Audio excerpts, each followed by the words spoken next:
Bonjour tout le monde, aujourd'hui nous sommes au plateau des Glières. Nous avons choisi ce lieu avec Clément pour notre exposé, car pour nous, le plateau des Glières est un lieu qui représente bien la résistance française durant la Seconde Guerre mondiale, et donc la France en guerre. Comme vous pouvez le voir derrière moi, le monument à la résistance du plateau des Glières est une structure faite en hommage aux maquisards ayant combattu sur le plateau. Ce monument fut inauguré le 2 septembre 1973 suite à un discours d'Henri Marlot, ancien ministre sous De Gaulle. Et en 2020, il fut classé monument historique. Ce monument a aussi un aspect symbolique. En effet, il s'élance tel le V de la victoire. Une des deux flèches monte vers le haut en signe d'espérance. Il en sort un disque solaire, signe de renaissance, celle de la liberté.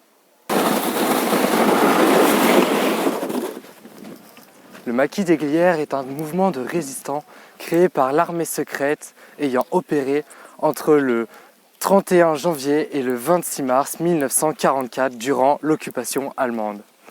Le commandement des 465 maquisards a été confié au lieutenant Tom Morel puis au capitaine Angeau.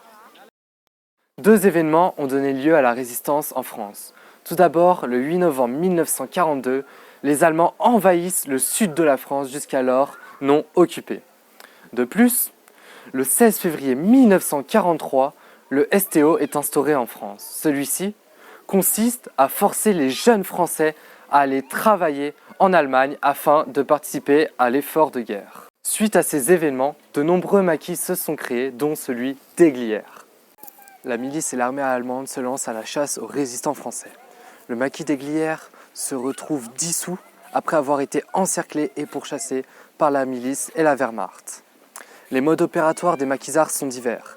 Ces résistants utilisent le plus souvent les embuscades contre la milice et les GMR, comme le 12 février 1944. De plus, les résistants recevaient des parachutages, dont celui du 10 mars 1944, avec un envoi de 3 parachutages d'armes légères.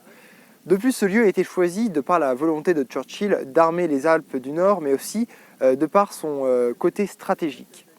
Il est en effet en proximité avec la Suisse et du coup permettait aux résistants une liberté, mais aussi un lieu de repli au cas d'attaque.